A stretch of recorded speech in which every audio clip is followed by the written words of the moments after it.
Welcome back, MTG Joe here. Today we're going to be doing a weekly meta breakdown / prep for the Arena Open, or not the Arena Open, the Qualifier play-in weekend, which is Explore Best of 3. It's also the actual event. So it's the play-in as well as the Qualifier, both being Best of 3 Explore. So we're going to cover pretty much what the meta looks like, a scope, give you a bunch of deck ideas. For some of it, we have quantifiable stats as accumulated from Untapped GG, a companion tool that runs alongside Arena, tracks user win rates, aggregates it into win rate matrices. You can track your own win rates. The link is in the video description down below. In addition, we are also going to look at the Pizza Box Open tournament, which was an MTG Melee tournament that had over 100 people play in it. There's not a lot of Explorer tournaments right now. So this is a good way to kind of port over some of the popular deck lists. We're looking at like lists that top 8'd or just had a good showing, all things considered, trying to cover off all the pillars of the meta. So we'll go through, highlight everything like that. Quick kind of programming note, all money that I'm making from YouTube this month, any revenue from views, anything like that, I'm donating the entirety of it to local Toronto-based food banks. So if you can, watch a video, let it run, whatever you need to do. Extra views help just generate more money so that we can donate more to the cause. After the first 6 or so days, we're just over $70 raised. Goal is to make about $500 for the donation. And if you haven't done so already, if you could subscribe, greatly appreciated. Free, easy, helps out the channel. So jumping into it. Explorer is basically Pioneer Light, so there's a lot of ports of Pioneer decks that are popular, often kind of trimming around the edges where certain decks don't exist. So top win rate deck, we are looking March 21st through April 6th, Platinum to Mythic rank because Diamond to Mythic, especially with the close over of the quarter, or of the month, results people getting the rank reset. There wasn't enough information to do just Diamond or Mythic, but we have the 5-color Fires deck, a 62% win rate. So this is the Enigmatic Incarnation deck. There is a Pioneer version of the deck that plays Bring to Light instead that you might see. We don't have Bring to Light in Explorer. It's one of the cards we are missing. So this version of the deck is an Enigmatic Incarnation deck. And what it's looking to do is take advantage of various, this one's the Keruga version of the deck. Did that mix up? I'm getting mixed up, sorry. This is, so it's kind of a mashup actually, sorry. This one's kind of a unique one. So it's Enigmatic Incarnation / Keruga Fires. You usually kind of get one element of it, not both. But this deck here is taking advantage of Fires of Invention because you have a Keruga in here. You could only play cards with 3 CMC or less, or more. The way you get around that is things like Stomp or like the channel abilities on certain cards. So what you're trying to do with this deck is use Fires of Invention to cheat out cards. You also have access to the Enigmatic, so you can sacrifice enchantments, and instead you get to tutor up certain cards. By being 5-color, you get to use the Leyline Binding for as little as 1 mana. You can sacrifice the Leyline Binding and then go find Agent of Treachery or Atraxa, which refills your hand, gives you powerful kind of threats on the top end. Fable the Mirror Breaker to kind of copy stuff. It's also an enchantment that can be sacked. Temporary Lockdown to deal with aggressive decks. Touch Spirit Realm to blink your various effects. Version's interestingly playing the Clever Impersonator. Copy any non-land permanent. You do have a lot of legendaries, so it's one thing to consider if you want to play something like Body Double instead. But this does let you copy your Fires, any sort of other permanent, enigmatic, anything of that nature to help you kind of up with your tutor chains. Omnath in this deck gains you life, a bunch of different ways to kind of play the lands. You got a bunch of cycling lands, Fable Passage, stuff of that nature. Kenrith, Elish Norn, Tolsmere. So it's kind of a toolboxy kind of mid-rangey shell. Sideboard, you got another Bone Crusher, Disputes for counters, another Lockdown, Graveyard Hate for like the Greasefang decks, River's Rebuke to reset your opponent's board, and then Thought Distortion. This deck's got a decent win rate. I wouldn't necessarily pick it. This is the first time I'm actually seeing this deck. Like I said, it's kind of a combination of 2 decks, the Keruga Fires and then the 5-color Enigmatic Incarnation deck, which is usually more creature dense in terms of the deck and plays cheaper 2-mana enchantments. From there, we move to 5-color Creativity, 58% win rate. So the Creativity deck in Pioneer, this deck is basically the same as what was played at the Pro Tour. However, the combo that's in the Pioneer version doesn't exist in Arena. So it's Worldspine Worm as well as Xenagos, God of Revels. Basically, you could 30 damage your opponent at instant or at like haste speed. A lot of the lists in Pioneer, though, have been shifting away from the combo to Atraxa Grand Unifier as the top end of the deck. If you do want to play the combo route in Explore, you can do Locust God and Sage of Hours, which makes you as many 1/1 haste flying insects as you do have cards in your library. Note that you die into a Shieldred if you don't Indomitable Creativity your opponent's Shieldred as well. But what you're trying to do with this deck, it's basically an Izzet Control deck, and you're trying to make tokens or via artifacts, so stuff like Secrets to the Key to Investigate clues, the Fable tokens, the Treasure tokens, and the Shark tokens. You have Mutavaults in here as well as Sokuzan. And then in this deck, you only need 1 token. You Creativity into it, you get Atraxa. So your big finisher is a 7/7 Lifelink Vigilance Death Touch Flyer that also refills your hand a number of different ways. The sideboard, you got answers in terms of like Rending Volley for white and blue spells, Disdainful Stroke for big mana, Fry, just a scalable one that hits to fairy, counter spells, Brotherhood's End, and then Hullbreaker Horrors generally in the more control matchups where Atraxa can just be killed with something like Go for the Throat. You can bring in Hullbreaker Horror, or if there's decks with heavy counter spells. You can also look at it in that avenue.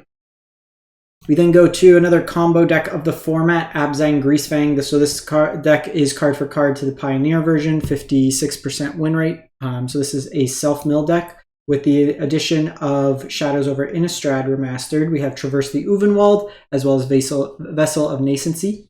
So with this version, it's very easy to get Delirium between the vehicles being artifacts. You have creatures, the Vessel being an enchantment. You have Scrapwork Mutt, which on its own counts as both a creature and an artifact. So the Traverse is basically allowing you to tutor your library for a copy of Greasefang. But basically, you self-mill yourself, find a vehicle, play Greasefang, give it haste, and then let it attack in, ideally Parhelion, which can hit in for 13 damage that turn and leave you with 2 4/4 Flying Angels. The sideboard, you have Duress for Hand Hate, a bunch of removal and Fatal Push and Rave Enfeeblement, Graveyard Hate, Artifact Enchantment Hate, and then Liliana for the more grindier matchups. From there, we move on to Bant Spirits, 55% win rate. So there's kind of a blue-white and then the Bant version. The Bant is basically you're playing green for Collected Company in the main board. The Shadows over Innistrad set, in addition, brought a Spell Queller that can interact with stuff on the stack. So even if your opponent has something like Supreme Verdict that normally can't be countered, this exiles on the stack, so you can actually get rid of the Supreme Verdict. Now, notably, when the Queller leaves the battlefield, your opponent gets to cast that card for free. We also have the addition of Selfless Spirit, which provides you like board wipe insurance, targeted removal insurance, stuff like that. This version's less on the counter everything your opponent plays and more on the tempo, attack into your opponent, play some Lord-style effects. In addition to Supreme Phantom, there's also Empyrean Eagle that gives you a buff to your creatures. The version also has access to removal in the form of Skyclave Apparition. And then you have your kind of go-tos, your Shacklegeist tap-down stuff, Rattle Chains for protection, and give all your things flash, like flashing in Skyclave Apparition seems really good, for example. You're able to accommodate Bant through Secluded Courtyard and a bunch of dual lands in addition to some channel lands. Sideboard, Portable Hole is removal, Shaper Sanctuary for like anything with a lot of targeted removal, Counterspell, Remorseful Cleric is a way to get rid of graveyards. In addition to Rest in Peace, the Cleric can be cocoed into. You also have another Selfless Spirit as another, if there's heavy removal, protects your board. Grindier matchups, you have Cemetery Illuminator, lets you play cards off the top. Extraction Specialist lets you kind of rebuy your cards that die. Catilda as a lifelinker and kind of 2 spells in 1, and then more removal in the Skyclave Apparition. I'm just going to include it. It's about 55% win rate. We've largely seen Mono Green Devotion fall off, but it likely will still have some folks that play it. The big thing that's missing from the Pioneer version is you don't have access to Oath of Nissa. It doesn't play the Nicol Bolas Dragon God, and it doesn't have access to the Chain Veil combo in your sideboard. But this is just a Nykthos deck. You're basically generating a whole bunch of mana, tapping and untapping it with Kiora to generate basically tons and tons of mana. Your Karn lets you have a Karn board, which we'll cover in a sec, just a bunch of one of our artifacts. You can find Nykthos with stuff like Cavalier of Thorns, and then Storm the Festival also helps you find some action there. What you have with this deck is just like you said, the sideboard. So find a land, Great Henge for card advantage, lifelink, stuff like that. Blow up stuff, tax stuff, boat, just removal, kind of stuff like that. Good again, kind of reoccurring damage source. Pestilence Cauldron, you fetch actually for the front end version of the card. And what this does is it lets you use Restorative Burst to return cards from your graveyard. So what you do is if you have, I think it's 15 mana, Karn Kiora on the battlefield, Karn Kiora in your graveyard, you basically can loop the cards because Karn can get cards from exile. The exile clause doesn't matter on Restorative Burst. You can get it from any zone. So you kind of keep looping. You basically could generate infinite mana, gain infinite life. With that infinite mana, then what you do is you get Reckoner Bankbuster. Bankbuster makes a treasure token after multiple activations, in part due to the Kiora, and then you can Pestilence Cauldron. A lot of times it's just kind of value plays. These Karn Silex is your sweeper, Graveyard Hate, Combo Hate, Card Advantage, Lifelink Trample, name particular activated abilities, Artifact Enchantment Hate, Coco Hate, Graveyard Hate. So kind of have two. You have the recurring Graveyard Hate, and then the, cast Karn, fetch this, use it right away kind of Graveyard Hate. So like I mentioned, Pizza Box Open happened on the 26th of March. These are free tournaments to enter with cash prizes. There's 128 folks enrolled. And we're just going to kind of go over at a high level. So this list here went 7-2. It is a Rakdos Sacrifice list, so your kind of go-to Cat Oven list. This version's on 2 Priests and a Kroxa, which is Oven, Fable. Pretty stock list, not too much has changed here. Hand Hate, Leyline of the Void for Graveyard Hate, some Kari Zevs, this Threaten effects, and Grath, Kolaghan's Command all mixed in here. This is Samsoni 1, plays Rakdos a lot of the time, very good and proficient with the Sacrifice lists. Another streamer there. Then there's Gruul Boat. So this is a list that's pretty much on par with the Pioneer version. Some numbers change from time to time. This is a deck that I also I'm basically missing Boseiju in paper, and I have this deck. But the numbers of Miglos can vary from time to time, the number of Scavenging Ooze, for example, but it's the 8 elf version. You got powerful threats in like Bonecrusher Giant, Reckless Stormseeker to give haste to your creatures, and then you're playing it's called Gruul Boat or Gruul Vehicles because you're on the 7 vehicles. Eska's Chariot could come down on the 3rd turn. You can, if you have enough to crew it, you can also give it haste with the Reckless Stormseeker, potentially. And then you get tokens right away. Sky Sovereign as a way to just smash in. Crone War to steal your opponent's stuff. There's a cool interaction with Chapter 3. Normally your opponent gets the stuff back, but you can go into full control. And if you have a vehicle out, you can tap your opponent's creatures, and then they die that way too. Sideboard, you got just burn damage, blue and white hate, Rending Volley Fry, Graveyard Hate, Thrun for like counter spells, targeted removal. Notably, this is a Jengantha deck. So you do have to remove Jengantha in order to play the Thrun. Shaper Sanctuary comes in for lots of targeted removal. Ember Cleave comes in against like Green Devotion, Karn decks, stuff like that. Also Cat Oven decks. Crone War and License Hearst in there. Then go to Azorius Control, another deck that's very similar to the Pioneer version. So Wandering Emperor, Teferi, you got your Shark Typhoons, temporary lockdowns. The biggest thing with these decks is some versions are on the Portable Holes main, some aren't. This particular version's not, opting to go with temporary lockdown.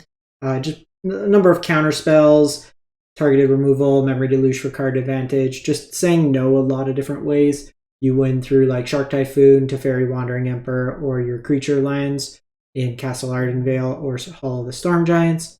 Your sideboard just gives you a bunch of targeted answers. You have like your more aggressive threats. You can bring in Dream Trawler. You also have Lyra and Baneslayer Angel as just like big life linkers if your opponent takes out a lot of removal. Starheim Unleash is very good against like heavy discard decks because you can foretell it. and kind of play to that angle. From here, Selesnya Angels, another deck that's pretty much on par with the Pioneer versions. There's a lot of different ways to kind of play this. You might see some versions going with the 6 elves to get earlier kind of Coco's and Kyla's reconstruction. I personally don't like that version because you kind of play... Your Cocos end up sucking because you hit elves instead of like actual angels. You're playing fewer angels. This version's... It did go 7-3. However, it's not like fully stocked. So Lunarch Veterans card you don't always see. Speaker of the Heavens is kind of hit or miss. Same with the Prosperous Innkeeper. You may want to kind of shore up some numbers in terms of the Skyclave Apparitions instead. But the core of this deck is built around 3 cards. Righteous Valkyrie, Bishop of Wings, and Resplendent Angel. Basically, the combination of those cards gains you a bunch of life, makes tokens, gains you more life. You get over 27 life, then your cards get a power boost as well. This is a Collected Company Kyla's Reconstruction deck. Both ways let you cheat creatures into play from your library and take advantage of kind of offsetting their casting cost. Sideboard just gives you a bunch of particular answers.